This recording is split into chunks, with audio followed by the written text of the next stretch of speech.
Okay, amazing. I am so excited to have you on the show. Thank you so much for saying yes Of and for course, agreeing thank to be you. here. Yeah, I'm so Yeah. happy to be here. Thanks for having me.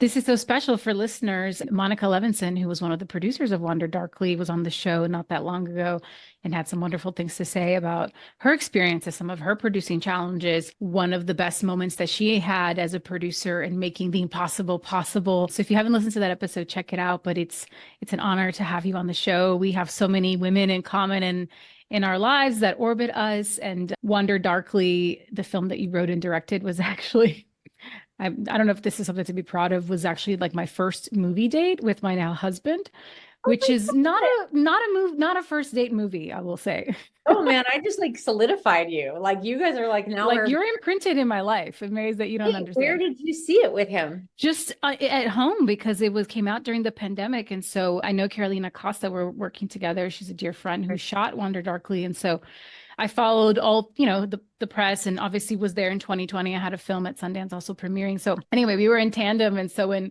we started dating, I think it was like later that year, he came over one day and I was like, we should watch this movie. Like my friend shot it and beautiful film. Don't know if I'd recommend on a first date. On a first date. Yeah, second date, second date. Maybe a Now, second date, look, now maybe. you're married. So And maybe now we're that's married. the Maybe metric. that, Look, you watch it or together and then you'll see.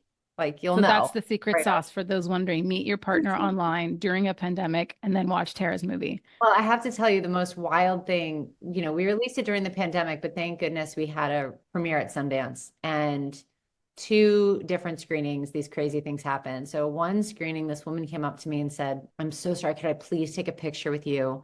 This movie was so powerful. I think you just saved my marriage. And I was Wow. like, whoa. And then 2 nights later, this big guy comes up to me in tears and he says, I think you met my wife. I think this movie just saved our marriage. And I was like, whoa, like it was like the most, incredible. Like, I don't know what else you could ask for as a You filmmaker. met both of them independently. That's incredible. Yeah. Like he came, like, Wow. fit him to the movie, to like, it's like so sweet. Marriage is hard. Marriage is hard. Yeah. But back to you. So just to bring us back to the beginning, your humble roots, how you got to, a Sundance premiere, so many twists and turns along the way, I'm sure. But if you could give us just a taste of like how you've discovered that this was a path you wanted to follow, how you figured out what to do, and the first thing that kind of really launched you. Oh man. I mean, like, it's like you were saying, like, we've both been in the business for a while. And so Yeah. the story feels long, right? So, first of all, I'm from Long Island. I grew up in a really blue collar little town where nobody made movies. Like, the movies were delivered from God to the Cineplex. And like, I loved movies, went with my parents all the time. They were sort of like rebellious liberals in a very conservative Catholic family. So they Nice. would take us to the city a lot to like do museums or see Hmm. Broadway or whatever. And I have very specific memories of being 3 years old and being taken to see Annie and seeing a little curly haired girl up on stage and being like, okay, cool, that's me. Like I'm going that way. It just, there was something about I don't know, the connection of that and feeling seen and feeling represented that like hit for me.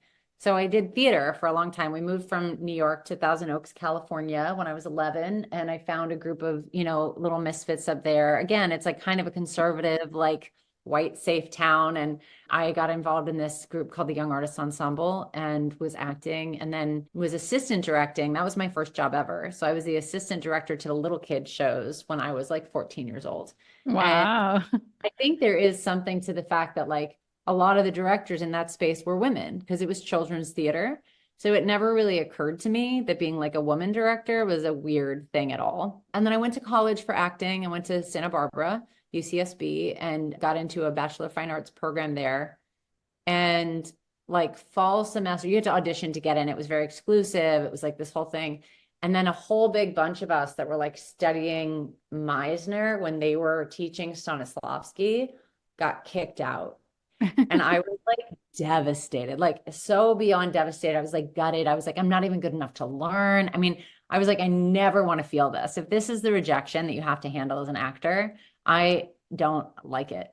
Of course, Yeah. now writing, I'm like, you get so much more deeply rejected. It's like your soul on the page, and they're like, we don't like it.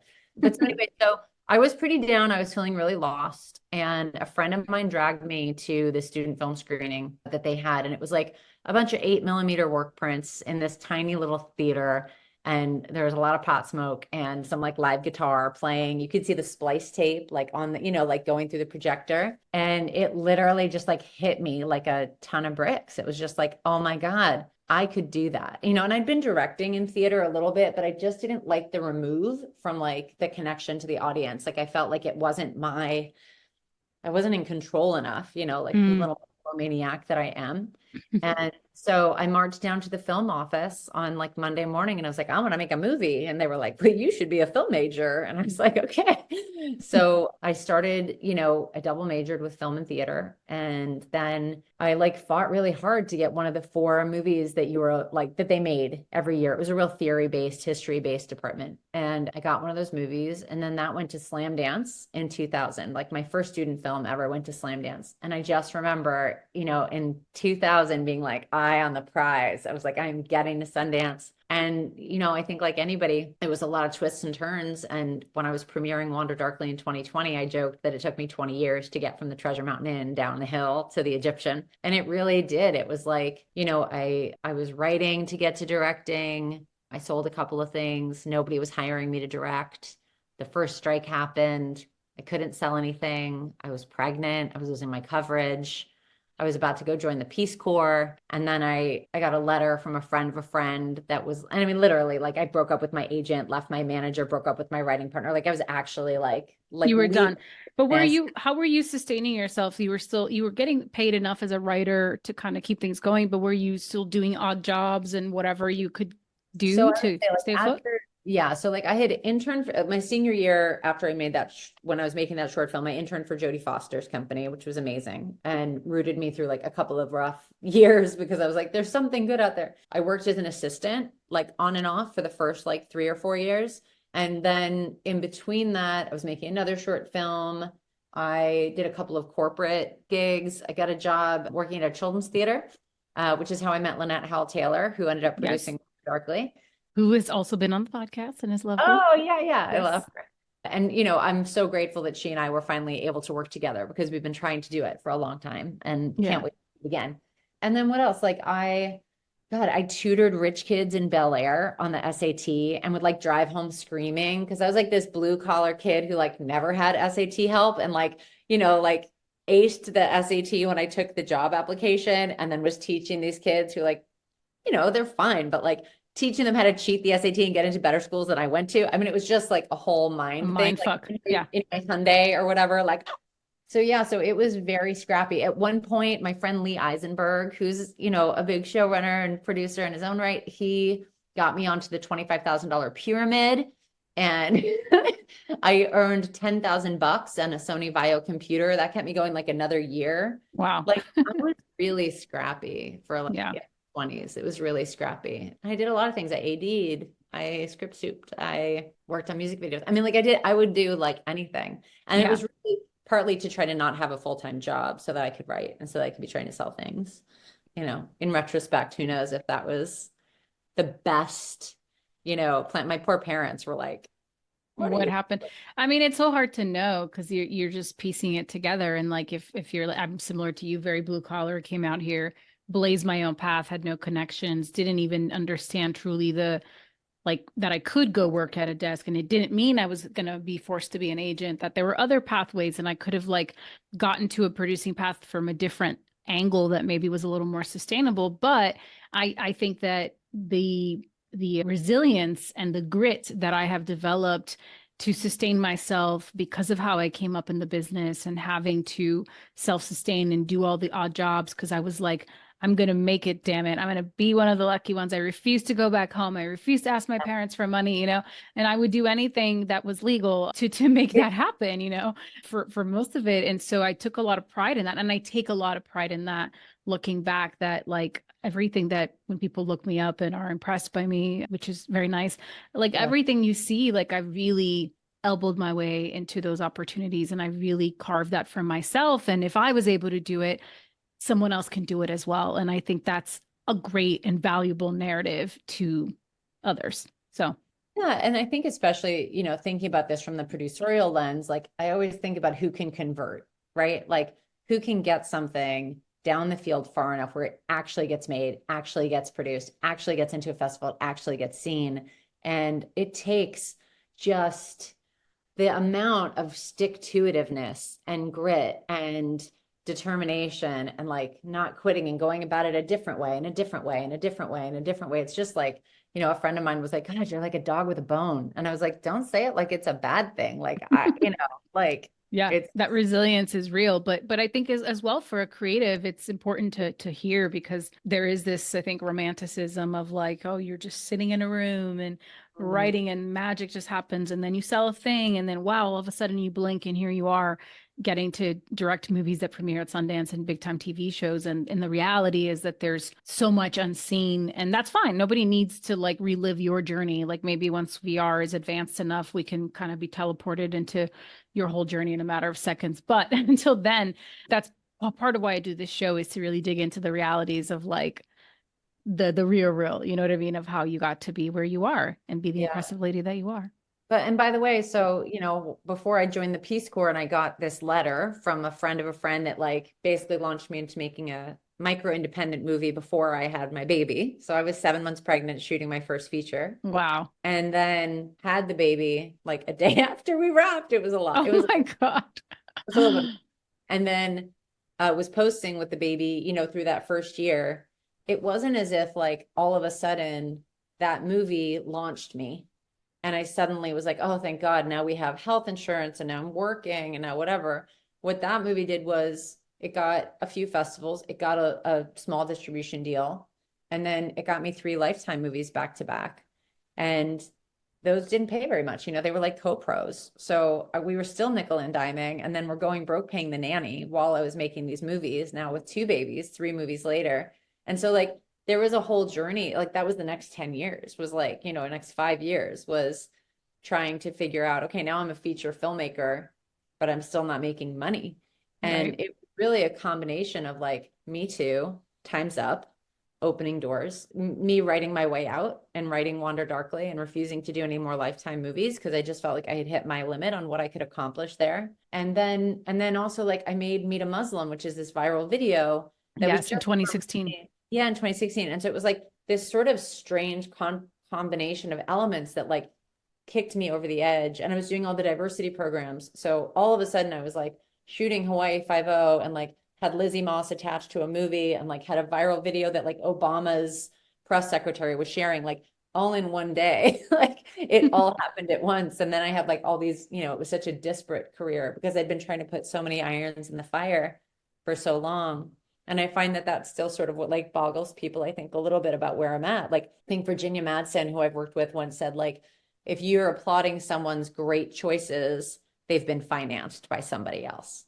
Like, if you have the privilege to not ever do anything that is like not like a high esteemed art, you know, valuable project, like that's so nice for you. But not everybody has that, you know, I was paying bills. And I have no, it's taken a long time for me to feel like comfortable with my journey. Like I think one of our first reviews out of Sundance was like Lifetime movie film, you know, director Tara Miele. And I was like, you bastards. Like it was Yeah. so like just like right to the jugular, you know? And like I have like no shame in it. Like I worked where I could work and I brought what I could to those projects and I'm really proud of what we were able to do. Everything I've ever done, I have done my best at, you know? So everyone can throw shade all they want at whatever we've done in our past to make it to where we are, but I'm really proud of all of it. Yeah, no, that's important. We have to have pride in our own stories. And again, that's like how the other, non one percenters can listen to this and feel seen in their own journeys. Because oftentimes you do feel like, am I getting lost in this? Am I, the path can veer so far to take you to where you want to go sometimes that you're like, what is even like the point? I certainly have felt that. But when Wonder Darkly came out, I mean, obviously it was during the pandemic. So, there was a lot that was sort of clipped about that experience for you. But do you feel like, did it launch you in any new direction that you were hoping? Did now that you've had made it to Sundance, did that change anything for you emotionally? And then obviously in terms of the opportunities that came your way. Yeah. So it's crazy because I remember in the lead up to Sundance, everybody just kept saying, try to enjoy it, like try to enjoy it, try to enjoy it. And I think in retrospect, what they might have been saying was, you might not enjoy it. Like, like the truth was, is it was a lot of pressure. It was like, I wanted to go and like meet all the filmmakers and watch a bunch of movies. And that is not what it was. I was like on a press tour with Sienna and Diego, and we premiered at the same time as like the filmmakers brunch. So like, I didn't meet anybody. Like, I just didn't get to have that sort of real festival experience.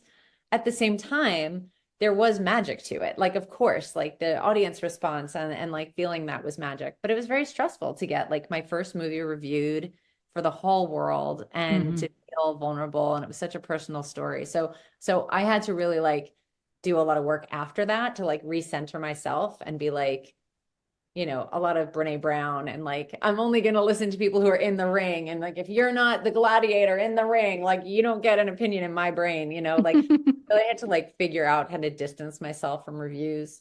So that was a little bit of a trippy experience for me. Like, I think I'm still processing what that is. And then it's funny, I went to Sundance this year just to support friends and had like the best time and like saw 8 movies that people I knew had worked on and was just like ecstatic to be there. And so I will say after Wander Darkly, what was, you know, the feature space changed for me. So like I started working on a project about Carol Burnett's life that Tina Fey is producing and Yeah, very cool.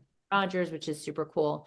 But you know, that started 3 years ago and Apple put us into turnaround and now they're making, you know, huge movies about Napoleon and whatever. So like they're not making that kind of movie anymore. And I don't even know. It's so sad because everybody that hears about that script is like, oh my God, we would love to see this movie, but I'm not sure it's on anybody's mandate, if that makes sense. So like who's making that $20 million movie? You know, like, yeah, I'm not sure. So yes, it helped. I signed with a great feature agent at WME off of Wander Darkly, who I still am working with and still love. She's moved on to run Halle Berry's company. But yeah, it definitely like opened up the feature space. But yeah, it's, you know, thank goodness, right? Like it did do that. It did do that. Yeah. But then you got into TV because you've been playing in the TV space for a while. Was that a deliberate choice? Did you struggle to transition? I know sometimes people kind of try to keep you separate, you know, in different sandboxes. Yeah, it was crazy. I fought so hard to get into the TV space and I had like done 4 features and was shadowing and basically called everyone I knew in TV and was like, okay, like this is how you have a career. Like the features are not paying the bills. I'm like, I need to have a career. So I called everybody I knew and a lot of showrunners who I knew from like the picket line were very friendly and said, come down and visit or shadow or have lunch or whatever. And then I got into the CBS directing program. And Glenn Geller was like, you need more action. And so he sent me off to Hawaii Five-0. And I was very like, these guys are never going to hire me. Like, come on, like they're never going to hire me. And then got a little kick in the pants from a mentor who was like, get to Hawaii and you go behave yourself and you learn some things and like, go get that job. And I was like, okay. So I did. And Brian Spicer, who's the producing director on Five-0, said, stay close and ask a lot of questions, which was a delightful, you know, way to interact. And I learned a ton. And I learned I like action, which I did not really know. Cool. You know?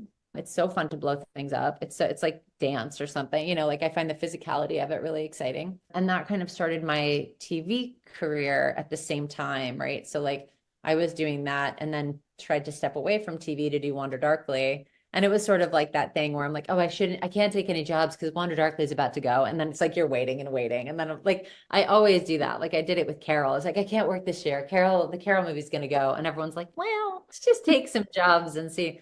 Yeah.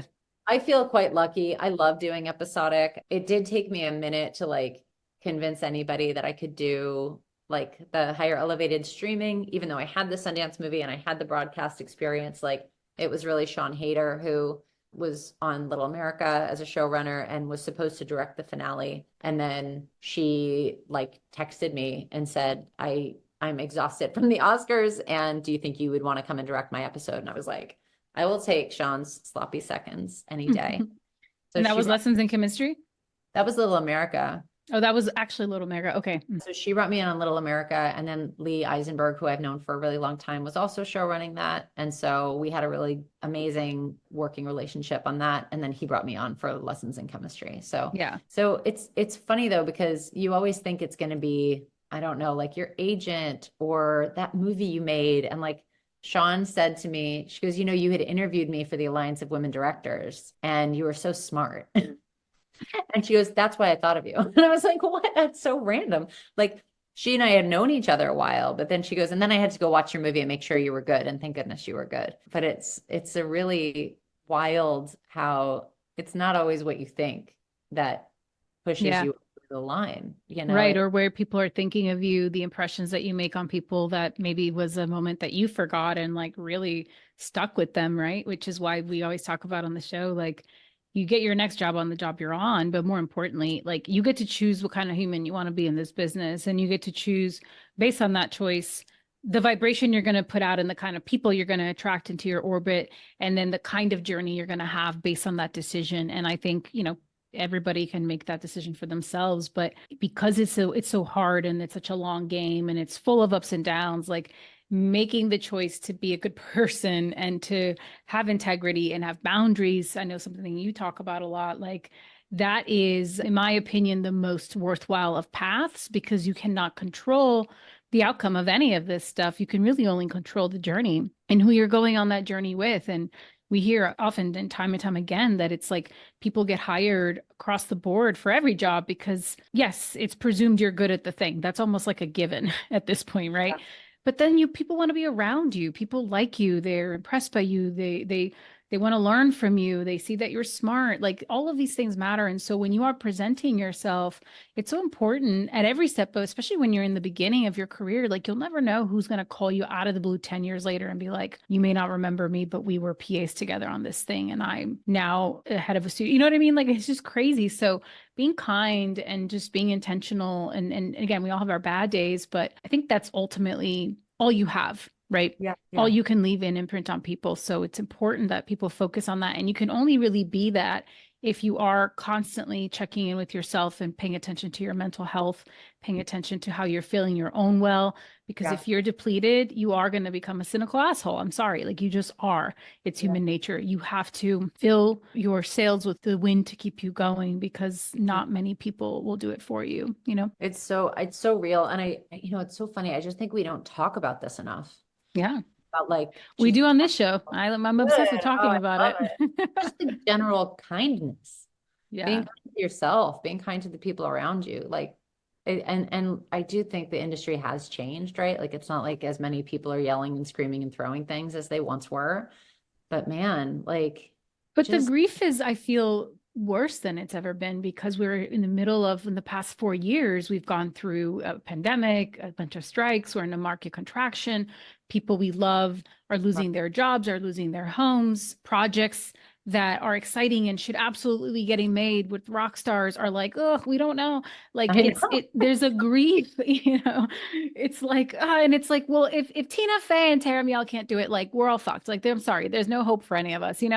But it's just like, it's hard to stay optimistic, I think, right now. The general energy of a lot of people I know is just really hard to justify how to be in this business, how to sustain themselves, especially as women and women of color who are predominantly impacted by a lot of what's been going on. And so yes, I think that there's a grief collectively of the loss of a lot of things, of a model that will never be, of how independent films could thrive. And now we're all trying to figure out, what does that look like? So I do think I think it's a bit of a crisis, frankly, that we're not collectively talking about, and that we haven't properly even begun to heal from the pandemic, much less everything that has come after.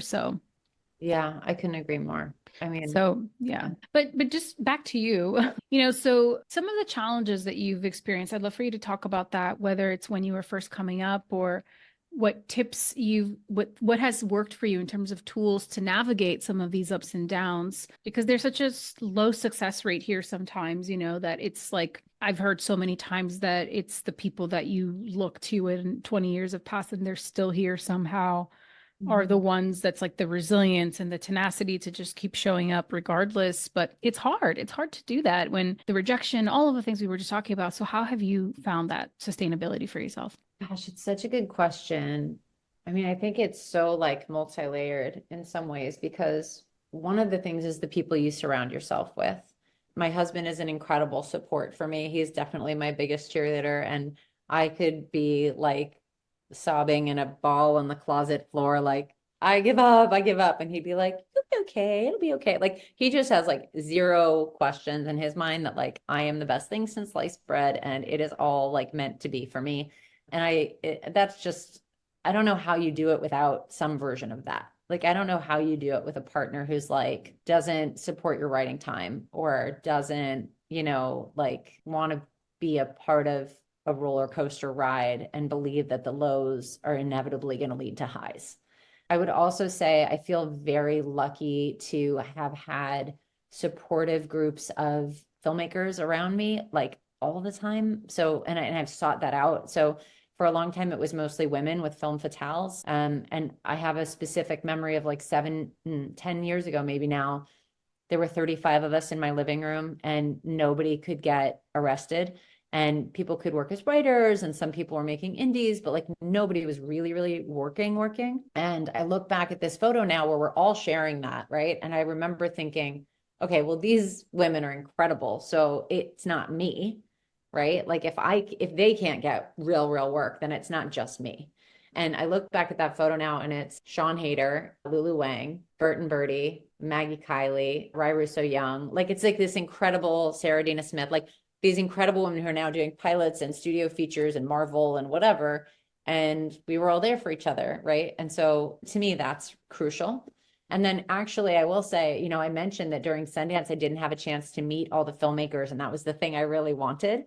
Over the strike, a group of writer director hyphenates got together to sort of like deal with AI and the DGA and like support crew and meeting those people. We now have this little like, society that we all like hang out together and do table reads and talk once a week. And, that has been like heaven. I mean, it's just like to have that connectivity to other artists to me is maybe the best way to keep going and a good reminder for yourself of like, I don't know, at some point this, I forever like wanted the house on the beach. I didn't pursue theater partly because I didn't want to be poor my whole life.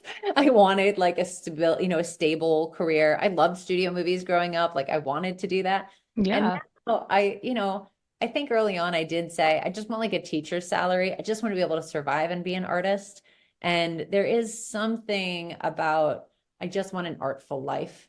I want it filled with influence and inspiration and excitement and wonder and all of those things. And it would be nice in America if you also weren't worried about healthcare and your kids' education and what your retirement is going to be. So I'm trying to like be like just enough is plenty. And I just have to make sure, like sometimes I take jobs just so I know I have my insurance for the next year. I'm like, okay, like I should be so lucky. I'm like, working on some fun job in a cool location.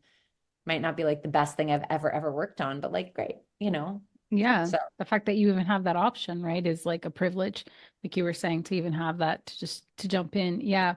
Taking it back a little bit, just I want to touch just a little on like the independent model. And I'm sure you saw the Oscars, and I'm curious what your takeaways are from Cord's speech, his plea to the industry, where instead of making, one $200 million movie, we should be making a bunch of smaller movies and give people like him a chance, because look at what can happen, right? What are your thoughts on that? I mean, with an industry that's now, with the market contraction that we're experiencing and capitalism ruling every aspect of our lives and corporate greed and all these fun things, like how do we get back to that? Like, how do we get back to the low budget film space where filmmakers and artists can really craft their voices? Yeah. I mean, I could not agree more with this concept that like, why are we making $250 million movies and not finding a way to make even 5 movies out of that budget? Yeah. Yep. It doesn't track for me personally. Especially when they flop. I'm like, and then what? What is the conversation about what's actually a win? It's like you're faking, it's like smoke and mirrors, right? Because the box office isn't actually there. And then somehow you're like, no, we didn't need it to make money. And you're like, what do you mean? It's a business. Yeah, What? exactly. Yeah. So I think we should absolutely be making more films with more diverse voices. And I just read this thing that said millennials want new ideas, not remakes. I read that. But I was like, of course they do. Like, who duh. doesn't? What generation doesn't? No, if I'm going to I see movies all the time. My husband and I go on date nights once a week. We go to the Lemley. We go see things in theaters. I love it. It is like my church. We go to Vidiots. We go like see. Yes. I mean, I love going to the movies. And I do think that like the reason I won't go to the movies is if it feels like I'm watching a series. If it feels like I'm watching something I've already seen, like I want to be transported into like a new world, a new brain, you know. I was lucky enough to meet Greta Gerwig at the nominees brunch at the DGA. And I said to her, I said, like, I just think that your movie was such a unique, specific, pure version of your weird mind, like projected on the screen. Like it's what's going to save Hollywood. And she was like, oh my God, I keep saying that. Like, keep movies weird, you know? And so we have this real moment. And it's true. It's like we're kind of cutting off the edges of everything to try to make every single thing a 4-quadrant superhero movie when like there's space for that. Like, do that, fine. But there's so much else. There's so much else out there that could pull people into a theater that we're not doing. And yeah, look, I mean, I feel like in some ways, like, you know, in the 80s, the blockbuster movies took over. And then the 90s had this incredible resurgence of independent film. And that's what I grew up in. I grew Same. up with Kevin Smith, Quentin Tarantino, Paul Thomas Anderson, Wes Anderson, like all of it, like exploding, right? And so that was what our whole generation was like cinephiles. Like you couldn't not be. It was such a cool thing to be a part of because the movies were so unique. And like, we have to allow that. We have to find a way. And those movies, by the way, were probably being made for the same budgets that we're trying to make indie movies for now, which does not track with like inflation and with, you know, prices. And so, yeah, I mean, look, I am so hungry for like a big independent landscape. And I do think that there's bound to be something else that comes out of this. Like the more we get to like algorithms and AI and regurgitated the same.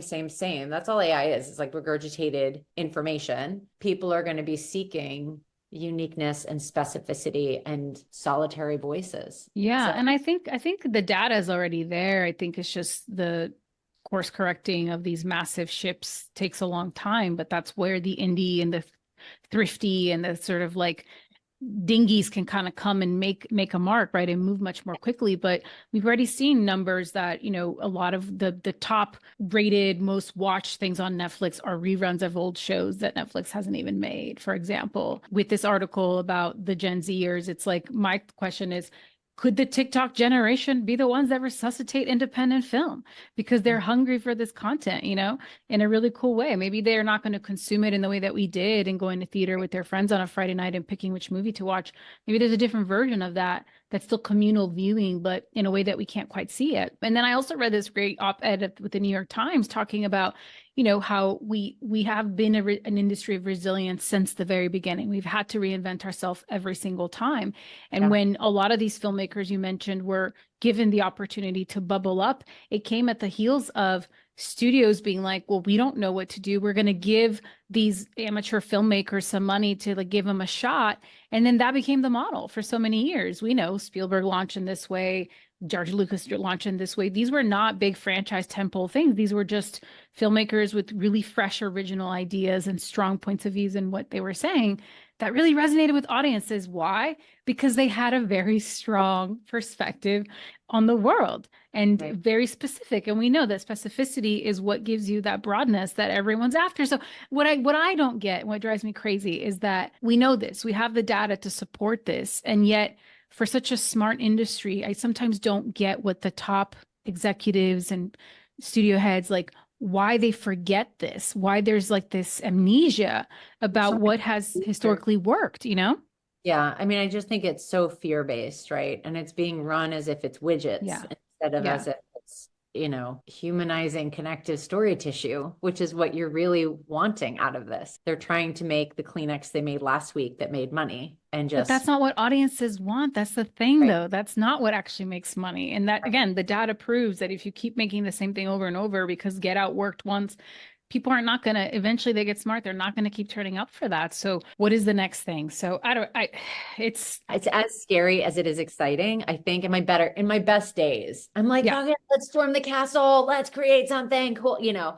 And I think even right now, like I'm in the middle of writing an indie project for Leyline and I just have to like shut it all out and like get back to work, you know? Yeah. So I would do this for free. I mean, I've done this my whole life, right? So the tides and that all of that stuff, somehow you have to like go below it.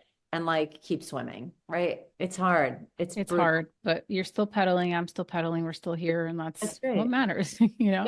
Yeah. I want to shift gears a little bit to talk about motherhood because you had a very great post on Facebook recently. I think you were at the DGA and somebody sent this to me. I don't know if it was a transcript of a speech you gave where you were just saying how, emerging filmmakers, female filmmakers especially, have been asking you how to have a family and a career as a filmmaker in 2024 and how preposterous that is, that is still a question and a fear for so many women, and certainly men feel that too. I don't want to exclude that, but we all know that women are obviously way more impacted by that decision than men are, typically speaking. So I'd love for you to talk a little bit about, the transition for you, and even though it was about a decade ago, like transitioning to be a mother working in this industry and what that time represented, and what maybe gives you hope now, especially as someone who sits in a lot of committees, I believe, or you're a chair with the DGA, and there's a lot of conversations, I think, happening towards change from what I understand. And so, yeah. I mean, like, it's really interesting, when I was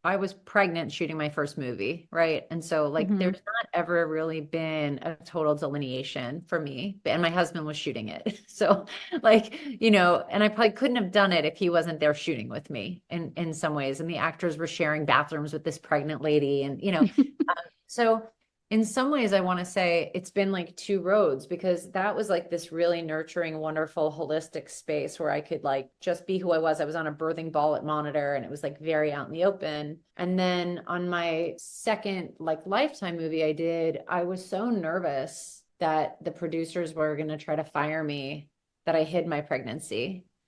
And it was actually something that Sean Hayter and I bonded about early on, because she was pregnant and wasn't sure she should tell her producers. And I don't remember if she did or not, but she like had called me about that. And just feeling like it somehow can be perceived as this vulnerability, perceived as this weakness, or perceived as something that like would mean you can't work. And I actually, even before I did that first movie, when I was pregnant with my oldest, tried to get on this reality show. I mean, I was so desperate for work. And they were like, because like basically said, we don't think you're up for it. And I was like, I think that's illegal, but there was nothing to be done about it. Right, I right. didn't get that job, thank God, because then I went and I did other things. But I have found that when what I thought would happen I would have like the baby on the boob in the editing room. And I would just be like, you see all these pictures with moms with their kids on set. And like, yes, my kids come to set. They for sure do. And as they've gotten older, it's easier. But I have found it very hard to do both at the same time ever. And so really early on, I tried to divide and conquer. I think what's crazy for me is when I was less established, I was like so hungry for it and so nervous that I wasn't going to be able to support them when they were really little and that we were like going broke, that I worked more when they were little than like now. I feel like I'm able to draw more clear boundaries and like declare that like, oh, they have to come with me to Australia. Okay, I need to like make space for them on my weekends. Like I'm not going to work all weekend. My kids are here. Versus when I was young and I was like, I think my baby was like 7 days old. My second was 7 days old. And I drove off to some location to meet these producers for a project that was coming up, So like now I would be like, no, man, I'm taking 3 weeks off. Like, but drawing those boundaries when you haven't sort of gotten your foot in the door feels harder. It's to hard. me. Yeah. You don't have the faith that it'll be there when you turn around and come back. Right. So I have a lot of sympathy, empathy for all parents who are trying to find the balance of like, how much is too much when it comes to work. And like last year I turned down a show because my middle schooler was graduating. And that was like, I mean, I just said this the other night. I was like, that was like $100,000 that I like turned down because I wanted to be at graduation. And we had missed elementary graduation because of the pandemic. And I just felt like it was really important that I be there. And I couldn't fly to Australia because otherwise I wouldn't be able to be there. And I missed my grandmother's funeral for a Lifetime movie. Now I can say I can trade that, but it's really, it blows your mind a little bit how every decision is every decision. Like each decision is every decision in some ways. And you're just constantly like trying to protect your family. No one is going to protect your family. This business does not really care. So Right. you have to like make space for those things and just declare it as like what you said, like your value, right? as a human, what do you think is the right thing to do here, even if it's the hard thing? And I think that applies regardless if somebody doesn't feel called to be a parent and that's not important to them, but still being able to have boundaries to carve out space for whatever is important, whether it's volunteering or rescuing pets or whatever that is that again fills you. Like it's just being human, right? Exactly. And that's the thing that like I had to learn early on in my journey is that this industry is never going to set boundaries for you. And it's also like if you have goals of where you want to be and it's not where you are right now and you're doing a job that keeps you comfortable because it's where the industry wants you because it's convenient for them, you also have to be able to zoom out and go, okay, like I'm glad that I'm doing Lifetime movies, grateful for the work. Maybe there's a perception of success, but that's not my North Star. And no one is going to just be like, Tara, here's a movie. Why don't you walk into, you're going to have to go make that happen for yourself at every single turn. And it's only when you create those boundaries, and it's much harder at the beginning, certainly, but then you have the repetitive behavior to know what that feels like as you do climb the ranks and as you get to have, you know, success, financial success, et cetera. And you can make those choices for yourself because again, no one's going to make it for you and you don't get that time back. Like you can make $100,000 again. You will. You have probably since, you know, but you don't get that time back. And like, that's something I'm really meditating on myself in this current moment because I haven't been employed since November. I've been wrapping this doc, which has been great. We're in post and it's kept me creatively afloat. I have my own projects that I'm putting together. I'm busier than I've ever been. The podcast is like so much that I'm always doing. We were talking off mic about the busyness and like making sure I'm taking meetings and like staying current and like connecting with the people that I know where that could hire me. But then there's this also real reality that, which is part of why I wanted to talk to you, because even in 2024, and a lot of my contemporaries, when they were pregnant, they didn't tell anyone because it was like, they knew it was going to change how they were going to be perceived in the market, especially by men. They didn't post on social media.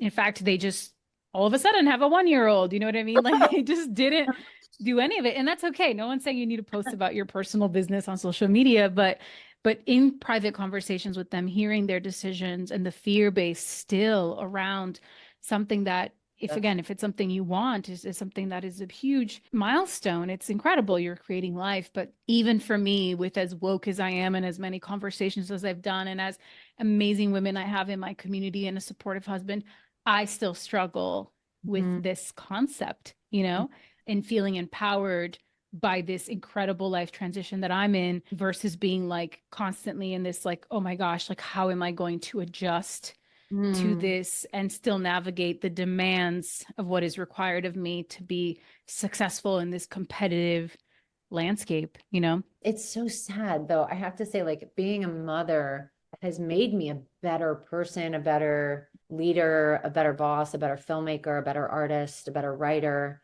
Like everything about motherhood has improved me as a person. And part of me feels like we're all, you know, we all sort of owe it to each other to start talking about these things. And so like, I'm always like putting myself out there. I'm like, always like, here's the real, like and even we've been talking about like bad apples and how like, let's name names. Like, let's stop saying like, oh, this guy or this actress or this, whatever. Like, let's just say who is toxic and who like, and say our experiences openly to each other. Maybe not on a podcast, but like at least, but it does seem to me like, I just know so many, I did a motherhood panel at the Women's Steering Committee. And as it turned out, most of the 4 women I interviewed all had partners who were the primary caregiver.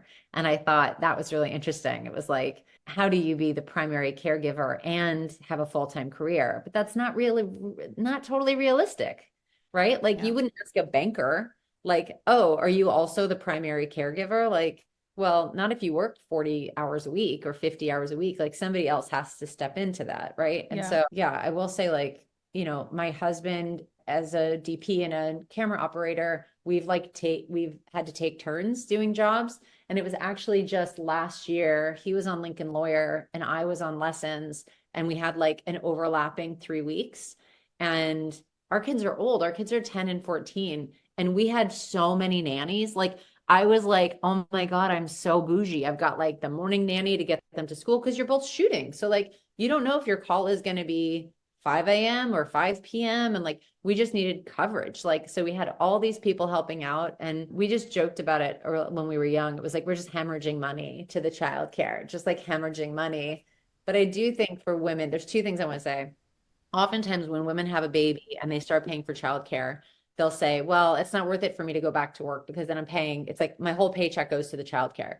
And I've never understood why it's your whole paycheck that is being considered that goes to the childcare, why it's not your partner and you equally would be contributing to that childcare. Like it's such a weird mentality. And then the other thing is that I know a lot of people who stepped away from the workplace, and no shade because I have some regrets about times I wasn't around, and I don't think there's a perfect answer, but it does change your income potential and your earning potential. And I don't know, I just always felt like, God forbid something happens to my husband. God forbid we get divorced or he died. I mean, God forbid, like I want to be able to take care of myself, you know, and I want my kids to see that Yeah. they should take care of And I don't themselves. think there's any shame in a woman making, or any parent making the decision to be the, to do the full-time job of raising a kid, raising a family.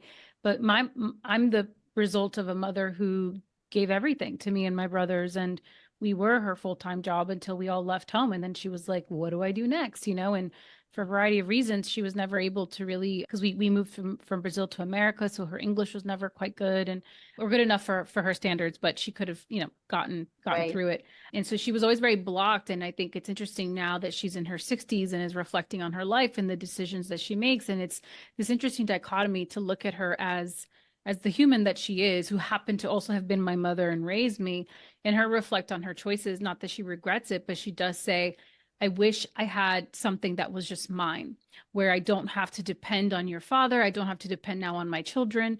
Like if I want to do anything, if I want to go get my nails done, like I have to, I don't have that income for myself, and there is a sense of like pride and independence to feel like that autonomy as a human who can go take care of yourself regardless of who is present in your life. And I don't know, I think I internalized that from a young age because it was always very important to me.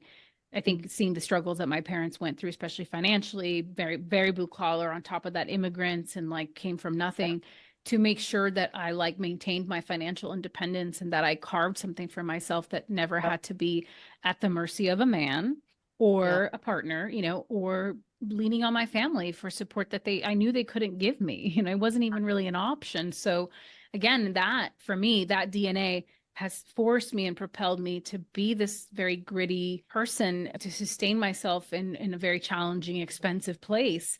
And I'm still here fighting the good fight, but it all gives like ammo to that fire that I have on my good days where I feel ready to suit up and go to fucking battle, right? Yeah, And then on man. the down days, it's like, just give me a blanket. I don't want to deal with any of this.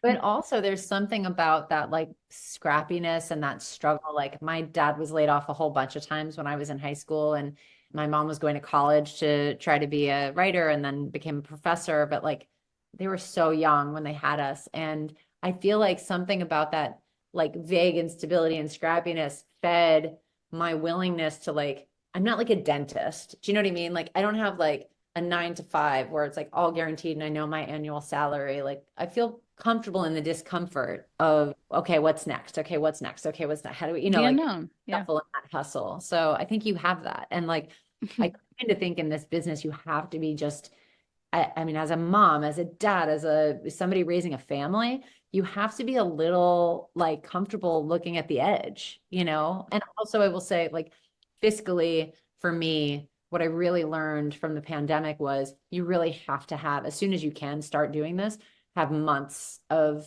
savings just sitting in case, like just Yeah. that case savings, and like keep your monthly low, Yep. like Yep.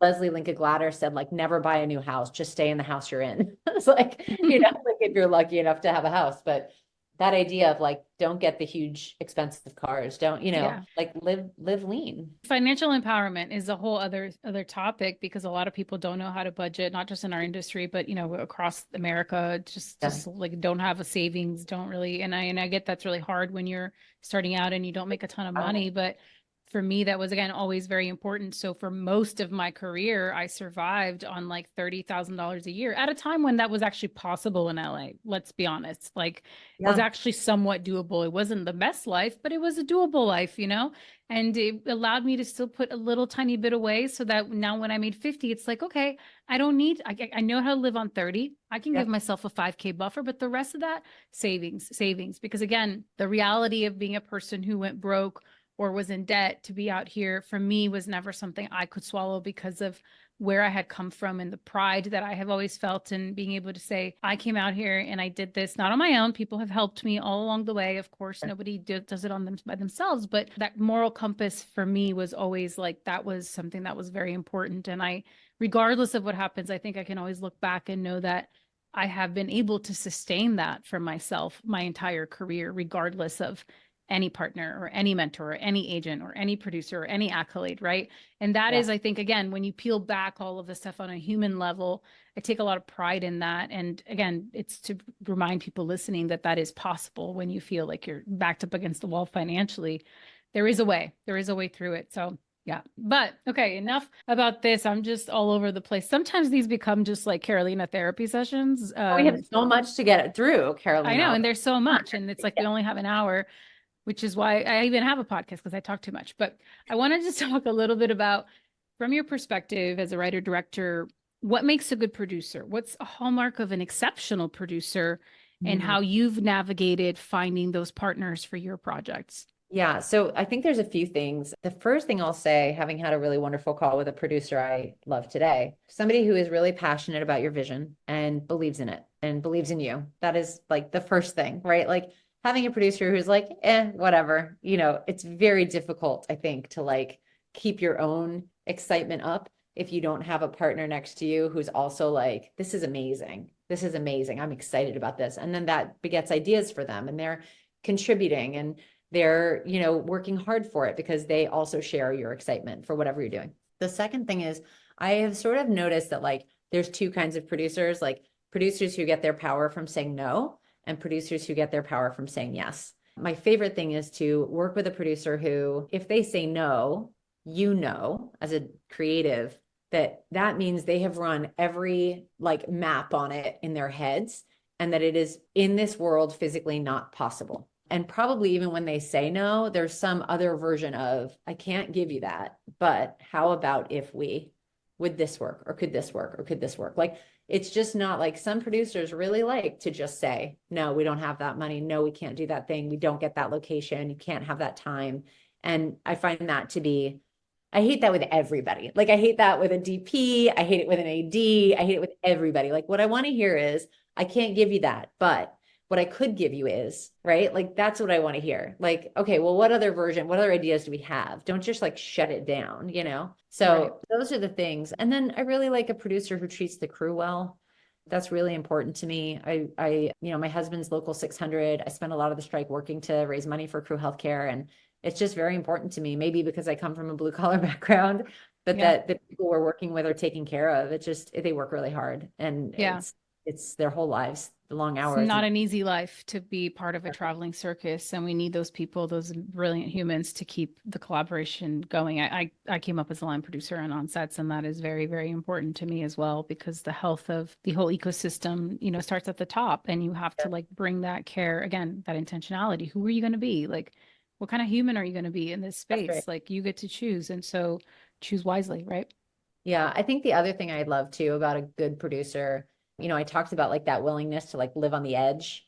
Like, I love the idea that like every penny of the contingency goes on that screen, like no cent left behind. Like, I love the bravery of like just going for it. Like, that to me speaks to my adventurous spirit, and like you have to have so much faith that it's going to work.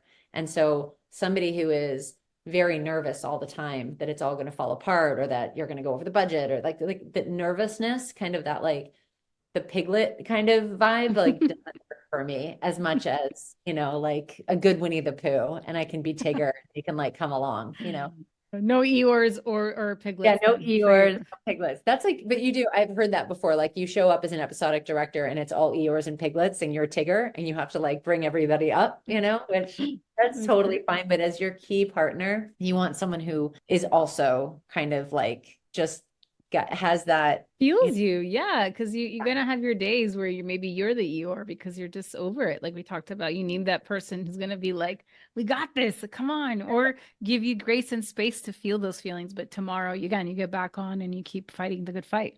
yeah, You a need those people. fighter, you need Fighter, a yeah. fighter.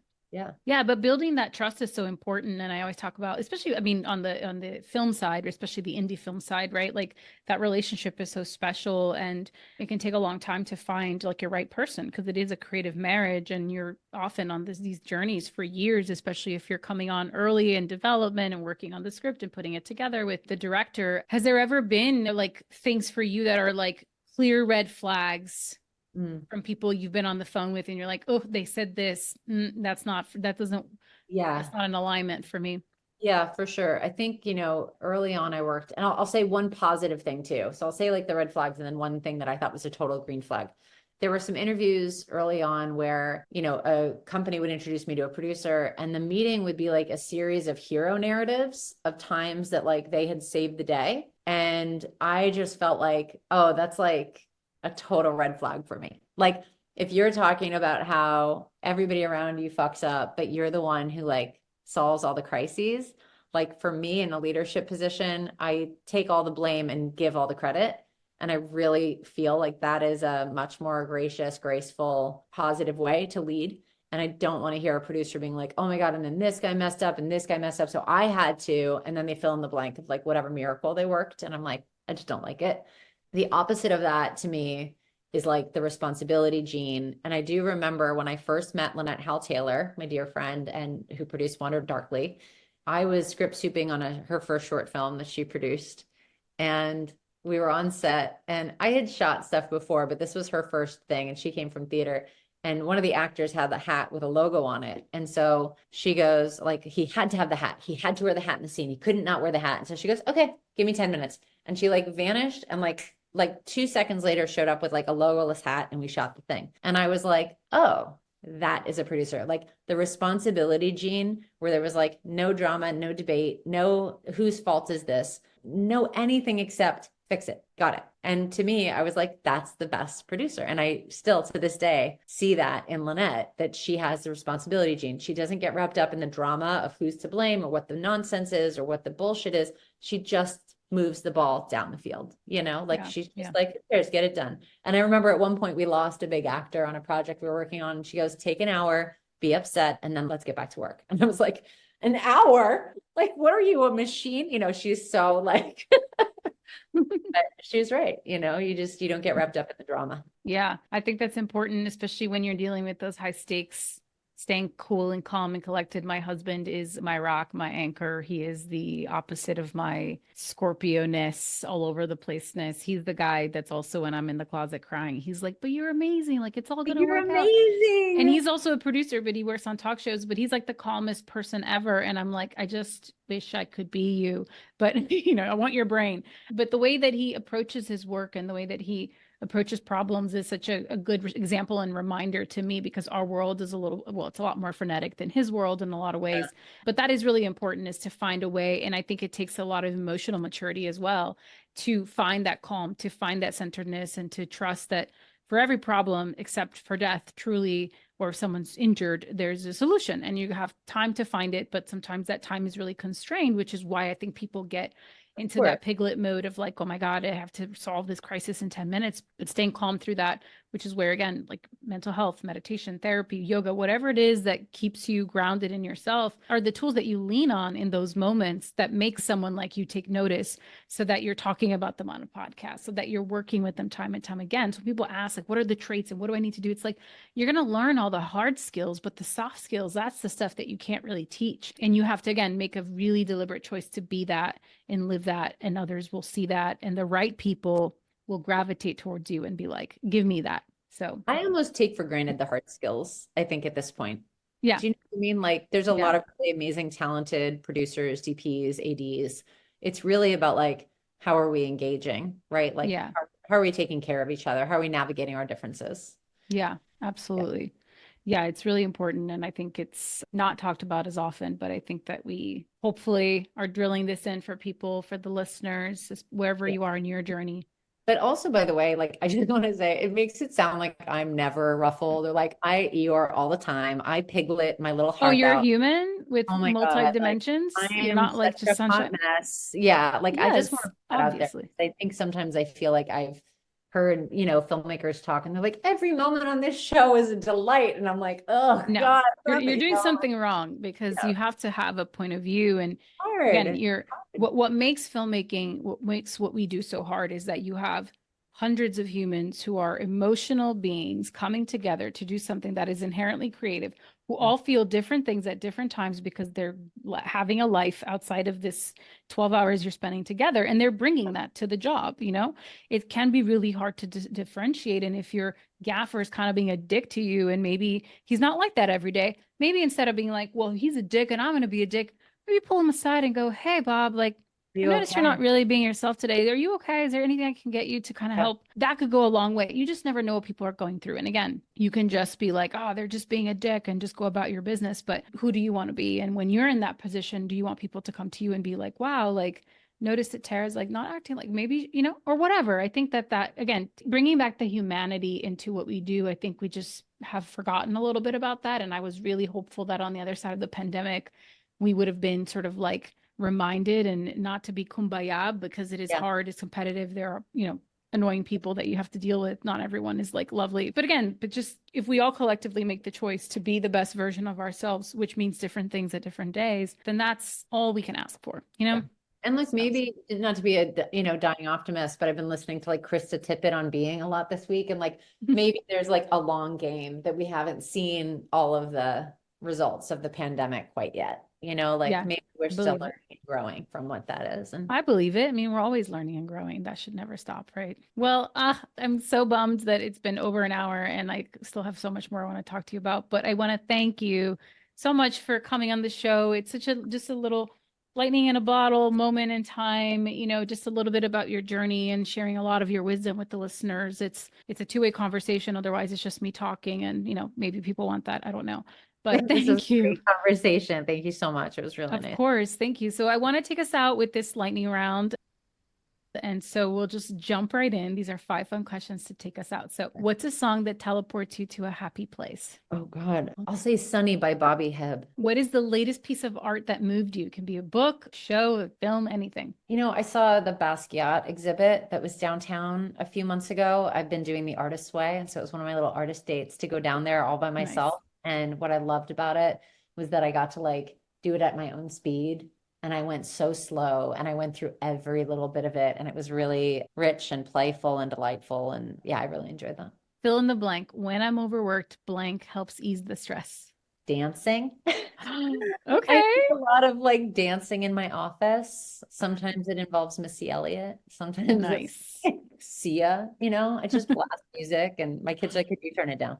Okay. What is one of the most worthwhile investments you've ever made? And it doesn't have to be financial. Traveling with my family for sure. Like we went for 2 weeks to Ireland last summer and it was so expensive and it was the best, like one of my best life memories. What is a question that you have for the next producer who comes on the podcast? We don't know who that is yet. We haven't booked them, but we're going to ask this question to them. And then I have a question from the previous guest to you. What's one thing that you feel hopeful about for the future of cinema? Okay. And so this question is actually from Rachel, who was just on. So you know her. Her question was, what is one thing that a new director can do to impress you or get on your radar? And certainly she was maybe thinking from a producerial lens, but I am curious as a director, like what that would look like for you.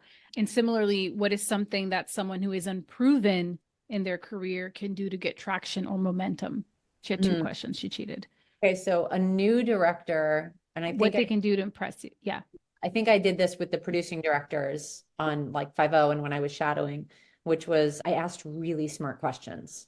So it was like, when you're really paying attention and watching what they're doing and able to ask something that is like, like a grad school level question, right? Like you're not asking an elementary school question of like, what lens are you on? Or like whatever. Like you're like, hey, did I get this right? That when you turned around, you didn't have to cover that one thing because you kind of snuck it on that first pass.